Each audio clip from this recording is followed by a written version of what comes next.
Hello friends, welcome to my YouTube channel. आज इस video में हम बात करेंगे teaching and rules of teaching. Teaching क्या होता है, कैसे जो हमारा शिक्षण होता है। लर्निंग और टीचिंग दो कॉन्सेप्ट होते हैं।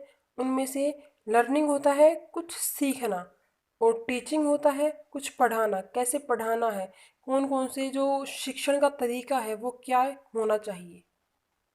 Second is rule of teaching, जो मेन कॉन्सेप्ट है उसका कैसे हम बच्चे को सिखाएंगे। उस कॉन्सेप्ट को बच्चे को सिखाने के लिए किस किस रूल का हम यूज़ कर सकते हैं ताकि बच्चा इजीली उस कॉन्सेप्ट को अंडरस्टैंड कर पाए। सबसे पहले हम बात करते हैं व्हाट इज़ टीचिंग। टीचिंग की डेफिनेशन बर्टन और अल्बर्ट आइंस्टीन, इन दोनों के बारे में हम बात करेंगे। इसके साथ साथ टीचिंग की और भी बहुत सारी डेफिनेशन है जो हमारे साइकोलॉजिस्ट ने दी है। First is according to Burton, teaching is the stimulation, guidance, direction and encouragement of learning. जो हमारा शिक्षण होता है, सबसे पहले अगर हम शिक्षण के बारे में जानें कि शिक्षण जो हमारी टीचिंग होती है वो क्या होती है। टीचिंग हमारी एक गोल डायरेक्टेड ऑब्जेक्ट होता है। कोई भी चीज जो हमें सीखनी है उसका हमें गोल पता हो कि हमें इस गोल को अचीव करना है, और उसके बाद जब हम लर्निंग स्टार्ट करते हैं और उस गोल को अचीव कर लेते हैं तब हम उसे बोलते हैं कि हमने टीचिंग की है।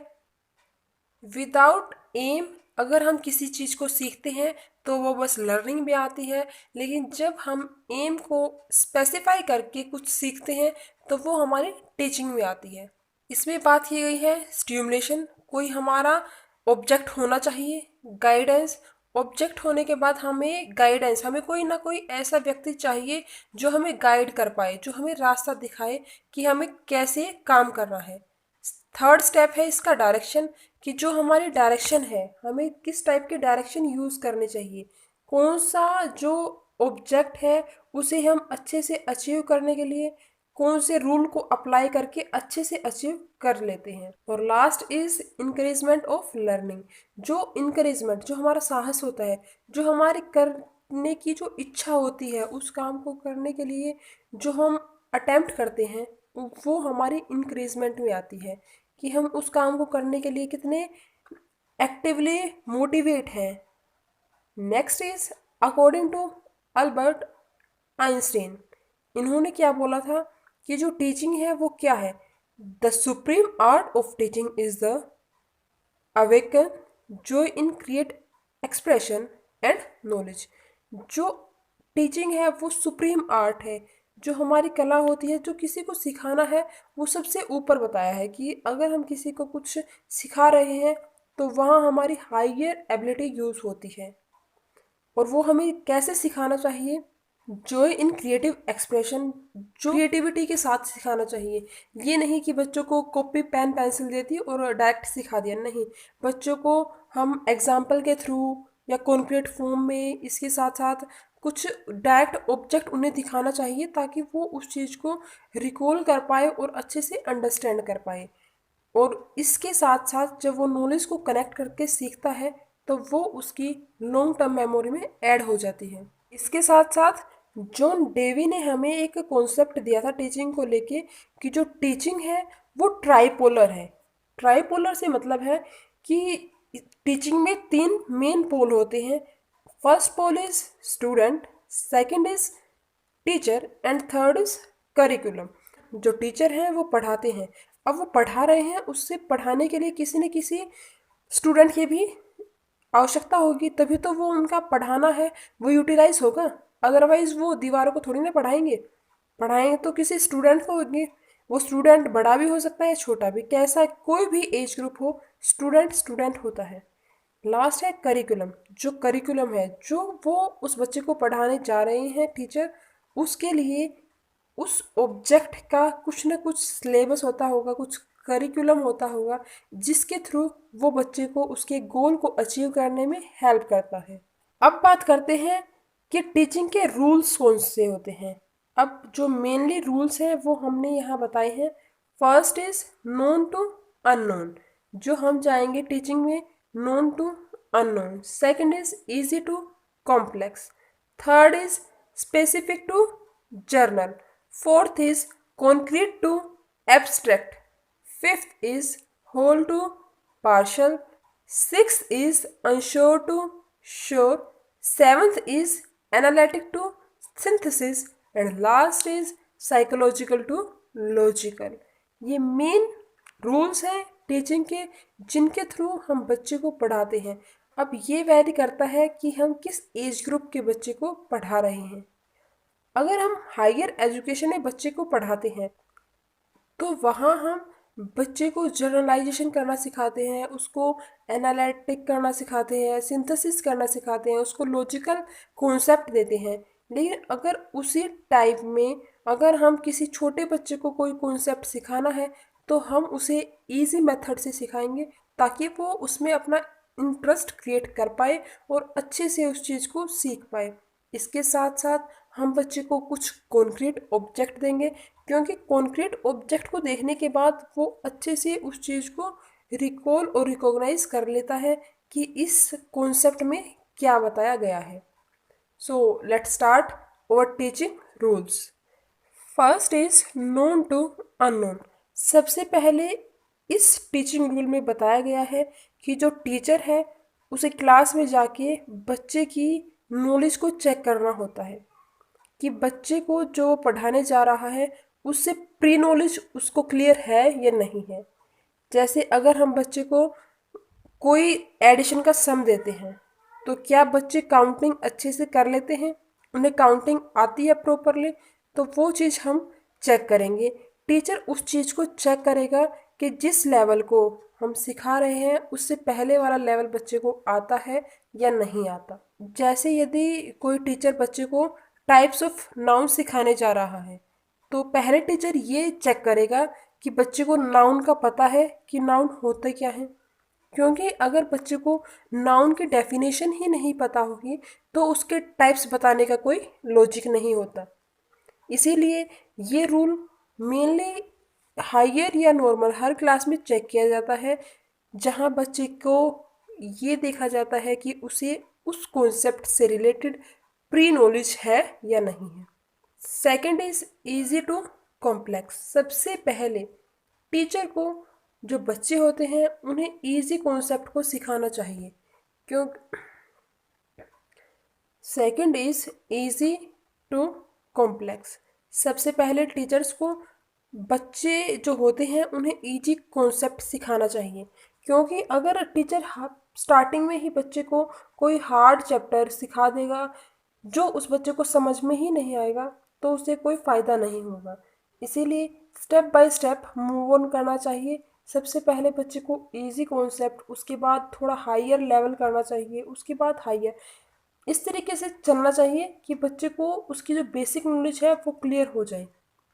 हमने अपनी स्टार्टिंग एजुकेशन में देखा है कि पहले बच्चे को हम अल्फ़ाबेट सिखाते हैं, फिर वर्ड सिखाते हैं, फिर फ्रेज़, उसके बाद सेंटेंस, और लास्ट में हम बच्चे को ओवरऑल एक पैसेज के थ्रू बताते हैं।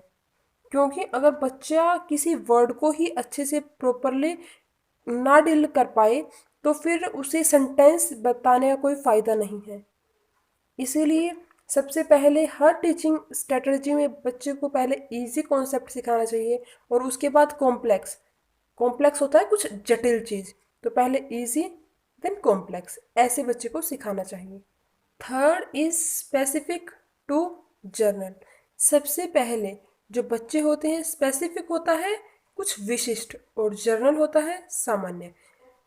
जैसे अगर हम किसी बच्चे को कोई कहानी सुना रहे हैं तो हम उस क्या मेन थीम बताते हैं बच्चे को कि इसका जो मेन टॉपिक है वो ये है, इसमें ये बताया जा रहा है। उसके बाद हम उसके जर्नल पार्ट पर आते हैं और उसके हर एक जो मेन एलिमेंट है उनको वन बाय वन डिस्क्राइब करते हैं। क्योंकि अगर हम बच्चे को पहले ही ओवरऑल कंक्लूजन बताते हैं कि यहाँ से हमें ये चीज़ मिलने वाली है तो बच्चा उस चीज़ में अपना इंटरेस्ट दिखाने लगता है। इसीलिए जो मेन कॉन्सेप्ट है वो है specific to journal.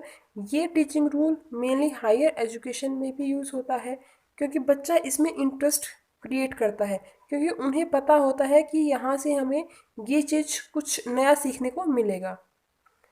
Fourth is concrete to abstract. पहले बच्चे को हम कॉन्क्रीट रूप में सिखाएंगे। कॉन्क्रीट होता है कुछ मूर्त रूप में जो हमें नॉर्मली दिखाई देता हो, और एब्स्ट्रैक्ट होता है जिसे हम अपनी इमेजिनेशन में सोच सकते हैं। एग्जाम्पल जैसे एप्पल है, कॉन्क्रीट रूप में हम बच्चे को एप्पल दिखाएंगे, एक रियल फॉर्म में एप्पल उस बच्चे को देंगे कि बेटा देखो ये एप्पल होती है और इसका कलर रेड है, और उसके कुछ फीचर्स बताएंगे कि इसमें कौन से विटामिन होते हैं और किस टाइप से इसका टेस्ट होता है। और जब बच्चा उस एप्पल को अच्छे से अपने माइंड में उसका स्कीमा बना पाएगा, उसके बाद वो उस चीज़ को जब फ्यूचर में सुनेगा तो वो रिएक्ट करेगा। जब हम उसे बोलेंगे कि दिस इज़ एन एप्पल, अगर वो एप्पल होगी तो वो बच्चा रिएक्ट करेगा, लेकिन अगर वो एप्पल नहीं होगी तो वो बच्चा उस पर रिएक्ट नहीं करेगा और बोलेगा it is not an apple, इस तरीके से। और एब्स्ट्रैक्ट होती है कि जब बच्चा किसी वर्ड को बोलने के बाद उसकी इमेजिनेशन अपने माइंड में कर लेता है। जैसे कि हम बोलते हैं कि उस रीजन में अर्थक्वेक आया है, तो बच्चे ने वहाँ जाके फील तो नहीं किया ना उस चीज़ को कि अर्थक्वेक कैसा है, लेकिन हाँ उसके माइंड में इमेज आई है कि अर्थक्वेक के बारे में बताया जा रहा है, तो वहाँ कुछ ना कुछ डिस्ट्रॉय हुआ होगा। अब उसका उस बच्चे को ये क्यूरियोसिटी होती है कि वो जाने कि जो उसकी मेजरमेंट थी वो कितनी थी। तो ये डिफरेंस होता है कॉन्क्रीट टू एब्स्ट्रैक्ट में। सबसे पहले अगर हम बच्चे को कॉन्क्रीट रूप में चीज़ें सिखाएंगे, उसके बाद एब्स्ट्रैक्ट में पूछेंगे, तो बच्चा उस चीज़ को आसानी से बता पाएगा। Next is whole to partial. पहले बच्चे को पूरी चीज़ के बारे में हम बताएंगे, और उसके बाद उसके जो सब पार्ट होते हैं, जो उसके छोटे भाग होते हैं, उसके बारे में बताएंगे। एग्जाम्पल लेते हैं हम किसी कार का। जैसे बच्चा जब खेलता है तो हम उसके जो खिलौने होते हैं उसमें मेनली वो कार तो सबको पसंद होती है। होल टू पार्शल का मतलब है पहले बच्चे को हम बताएंगे कि ये आपकी कार है। फिर है पार्शल। पार्शल मतलब होता है उसके पार्ट के बारे में। उसके बाद हम बताएंगे कि ये इसमें विंडो है, ये इसके डोर है, ये इसके व्हील्स है। इस तरीके से हम बच्चे को हर एक चीज़ बताएंगे कि कार में कौन कौन सी चीज़ें होती हैं, उसकी स्पीड कैसे इंक्रीज़ होती है, अगर बैक करना है तो कैसे करना है। ये चीज़ें हम बच्चे को बताते हैं। ये बात टॉयज़ की। लेकिन अगर हम नॉर्मली भी बताते हैं, जब कोई व्यक्ति ड्राइविंग सीखता है तो वो सिखाने वाला उसे ये चीज़ बताता है कि आपको गियर कैसे डालने हैं, स्पीड कैसे इंक्रीज करनी है, जो स्टीयरिंग है उसे कैसे होल्ड करना है। ये सब चीज़ें हर जगह बताई जाती है। तो वहाँ जो चीज़ यूज़ होती है, वहाँ जो टीचिंग रूल यूज़ होता है, वो होता है होल टू पार्शल। इसके साथ साथ अगर आप अपनी टीचिंग में भी एग्जाम्पल लेना चाहते हो तो साइंस के कॉन्सेप्ट में आप एक एग्जाम्पल ले सकते हो कि हम पहले एक कोई भी ट्री है उसके बारे में बात करते हैं, उसके बाद उसकी लीव्स, स्टेम, रूट्स, इन सब बारे में बात करते हैं। अगला है अनश्योर टू श्योर। जब बच्चे को हम किसी भी नए टॉपिक के बारे में कुछ कॉन्सेप्ट सिखाते हैं तो बच्चा कंफ्यूज रहता है, क्योंकि उसने वो कॉन्सेप्ट नहीं सीखा है पहले। तो पहले जो हम बच्चे को सिखा रहे हैं वो उस चीज़ को लेके श्योर नहीं होता, लेकिन जब अगर आप उसे श्योरिटी के साथ अच्छे से सिखाओगे, जो फैक्ट है, जो कंक्लूजन है, जो रिजल्ट है, वो बच्चे को स्पेसिफाई करेगा, उसे सेटिस्फाई भी करेगा कि हाँ अगर ऐसा होता तो ये हो सकता है, तब ही बच्चा आपके साथ अच्छे से कंडक्ट करेगा, आपको जो रिजल्ट है वो अच्छे से दे पाएगा। अगला है एनालिटिक टू सिंथेसिस। अब मेन बात है एनालिसिस क्या होता है। एनालाइज होता है किसी चीज़ को तोड़ना, और सिंथेसिस होता है उस चीज़ को जोड़ना। सबसे जो अच्छा एग्जाम्पल है वो यहाँ ये होता है कि जो हमारी पोयम होती है, जो हम पोएम पढ़ते हैं, तो उन वर्ड्स को हम पहले स्प्लिट करते हैं, उनको जानते हैं, हर वर्ड का पहले हम एनालाइज करते हैं, उनके मीनिंग को जानने का प्रयास करते हैं, उनको कोशिश करते हैं कि इस वर्ड का क्या मीनिंग होगा इस पोएम के अकॉर्डिंग। उसके बाद जब हम पूरी पोएम को रीड आउट कर लेते हैं, फिगर आउट कर लेते हैं कि यहाँ ये मीनिंग है, इस पोएम में ये चीज़ बताई गई है। उसके बाद लास्ट में आता है सिंथेसिस। जब हम उसका कंक्लूजन करते हैं, जो हम रिजल्ट देते हैं, वो आता है सिंथेसिस में। किसी चीज़ को ब्रेक डाउन करना एनालाइज में आता है और उस चीज़ को जोड़ना सिंथेसिस में आता है। ठीक है। Last is psychological to logical. Psychological होता है जो हमारे मनोवैज्ञानिक होते हैं कारक, और लॉजिकल होता है जो तार्किक मतलब रीजनेबल चीज होती है। सबसे पहले अगर हम किसी बच्चे को कुछ भी सिखा रहे हैं तो उस बच्चे को साइकोलॉजिकल मतलब कि उसके माइंड को सिक्योर करना होता है, उस बच्चे के माइंड को प्रिपेयर करना होता है कि वो उस चीज़ को आसानी से सीख पाए। क्योंकि अगर बच्चे का जो माइंड है वो क्लास में या फिर जहाँ भी उसे सिखाया जा रहा है एब्सेंस है, तो वो बच्चा उस चीज़ को नहीं सीख पाएगा। इसीलिए सबसे पहले बच्चे को साइकोलॉजिकल प्रिपेयर करना पड़ता है, उसके इंटरेस्ट को क्रिएट करना पड़ता है ताकि वो उस चीज़ को अच्छे से सीख पाए। इसलिए हम जो ये ऊपर टीचिंग रूल दिए गए हैं इनका यूज़ करके बच्चे के इंटरेस्ट को क्रिएट करते हैं ताकि वो उन चीज़ों को अच्छे से सीखने के लिए मोटिवेट हो। उसके बाद है लॉजिकल।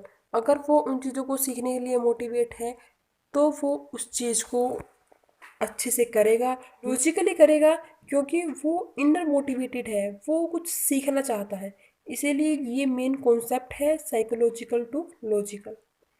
इसके साथ साथ टीचिंग है वो सोशल प्रोसेस है एक। इसमें कनेक्टिविटी होती है, जो दो व्यक्ति होते हैं स्टूडेंट और टीचर, इन ये दोनों इंटर रिलेटेड होते हैं।